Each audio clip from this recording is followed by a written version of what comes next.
Amém? Glória a Deus. Todos nós aqui na face dessa terra sofremos ataques. Os ataques são iminentes, são frequentes. É inevitável você não sofrer ataque. Nós sofremos ataque de pessoas, sofremos ataque de nós mesmos, sofremos ataques da natureza, sofremos ataques das forças malignas, mas sofremos ataques. As perseguições são comuns na vida de qualquer pessoa, sendo ela crente ou descrente. Passamos por luta. Mas muitas pessoas, antes de seguir Jesus, elas sofriam essas perseguições. Muitos ataques, muitas lutas, muitas dores, muitas perseguições, muitas perdas. Mas receberam um convite mentiroso, uma proposta mentirosa, de que se elas buscassem a Deus, elas não teriam aflições, nem ataques, nem tribulações na vida dela. Jesus disse o seguinte: no mundo sofrereis aflições, ou seja, ataques, perseguições, lutas, mas tende bom ânimo, eu venci o mundo. Nesse episódio que nós acabamos de ler, conta que Jesus convida os seus discípulos para ir para o outro lado do lago. E quando eles entram no barco com Jesus, de repente veio uma tempestade. O vento soprava com força. As águas das ondas, elas estavam subindo no barco a ponto de naufragar eles, estavam enchendo o barco de água. E diz que Jesus estava onde? No barco, fazendo o quê? Dormindo. Jesus estava dormindo. Imagine a tranquilidade do Senhor enquanto tudo isso acontecia. Imagine que a onda batendo com força, o vento soprando, e toma-lhe chuva, e todo mundo desesperado, e Jesus na maior tranquilidade.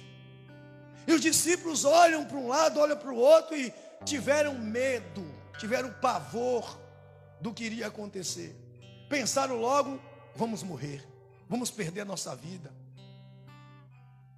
estamos perdidos.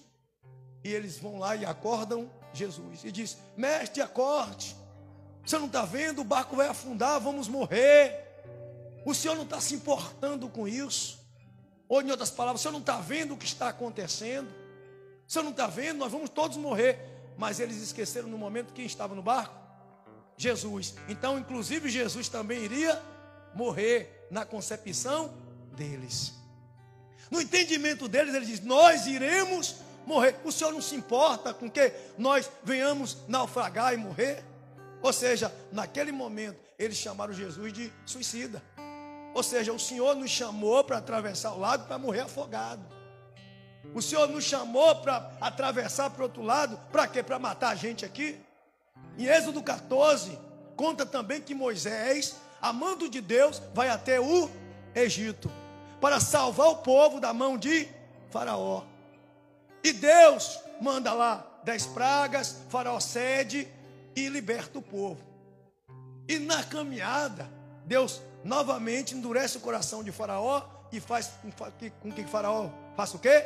Vá atrás do povo, em perseguição, em ataque ao povo. E quando eles veem o perigo, eles olham para o líder que estava guiando o povo, que era Moisés, e diz: Moisés, por acaso não havia sepulcro no Egito suficiente para enterrar a gente lá? O Senhor veio matar a gente aqui, nesse deserto. Novamente eles fizeram o quê? Chamaram Deus de suicida. Murmuraram contra Deus quando viram as lutas, as perseguições. Eles naquele momento perderam uma fé e deram lugar ao medo. Esse é o problema da gente. Esse é o problema de todas as pessoas. Nós ainda não conseguimos assimilar quem de fato está dentro do barco conosco. O texto diz assim: de repente, ou seja, de repente veio o quê? A tempestade. Na vida da gente, de repente vem o quê? Está tudo bom e de repente vem o quê? Um problema, uma perseguição, uma acusação, uma perda. De repente vem alguma coisa para tirar a nossa paz ou tirar a nossa vida, vem contra nós com força, vem violentamente nos atacando. Mas quem está com a gente? Nós estamos na presença de quem? De Jesus. O salmista diz uma coisa interessante. O salmista no Salmo 23 diz: ainda que eu ande no vale da sombra da morte, não temerei mal algum. Não temerei mal algum, diz o salmista. Por que o salmista disse isso? O salmista tinha conhecimento de quem estava ao seu lado, quem estava com o cajado, porque ele diz o quê? Que o cajado de Deus o consolava. Aí é que está a questão. Nós sabemos quem está conosco, nós sabemos quem nos chamou, nós sabemos quem nos convidou a entrar no barco, mas quando vem as tempestades, nós entramos em desespero. Nós entramos em pânico e perdemos a fé. Esquecemos de viver pela fé. A Bíblia diz: todavia o meu justo viverá pela fé, convicções de coisas que você não vê, mas você crê que existe. Ou seja, se os discípulos de Jesus tivessem conhecimento profundo de quem estava de fato, de verdade no barco com eles, eles não se desesperavam. Eles não entrariam em pânico, em hipótese alguma, não entraria em pânico, de jeito nenhum. Eu queria que você abrisse sua Bíblia aí, no Salmo 65, verso 7. Eu queria ler com você esse versículo. Olha o que diz o salmista. Diz assim: tu acalma o rugido dos mares. Tu quem? Deus. Acalma o rugido dos... Quem acalma o rugido dos mares? Deus. O barulho das ondas. Tu acalma a gritaria dos povos. Ele diz que tu acalma o rugido dos... Estava acontecendo o que naquele episódio de Marcos, capítulo 4, verso 35? O mar estava agitado, barulhento, indo contra eles. E se cumpre aqui o que o salmista havia escrito: que Jesus, o Senhor dos senhores, naquele momento estava no barco e tinha e tem poder para acalmar as tempestades.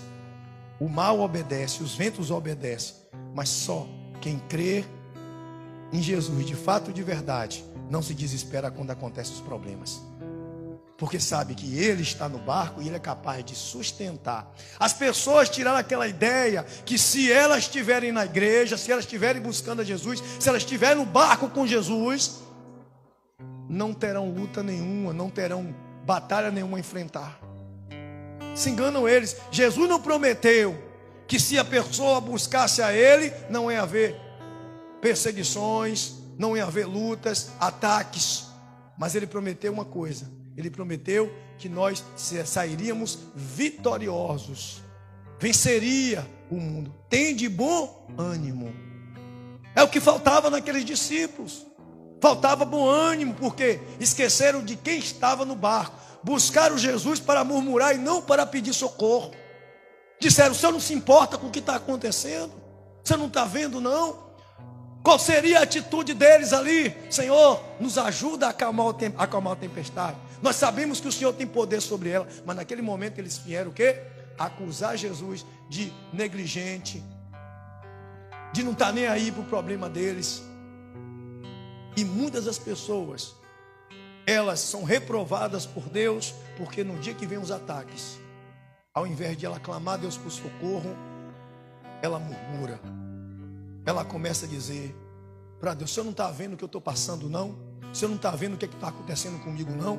Você não está vendo quais as minhas perdas não? Você não está vendo que eu perdi meu emprego, que eu perdi meu marido, que eu perdi meu filho, que eu passei por isso, que eu estou assim, que eu estou assado, que eu estou doente? O Senhor não está vendo não? O Senhor não está me enxergando não? O Senhor me chamou aqui para sofrer, para morrer, para matar gente? O Senhor está parecendo um homicida? Muitas pessoas, em outras palavras, querem dizer isso para Deus quando estão passando pelas suas provações, quando o mar se agita, quando as coisas apertam, quando fica difícil.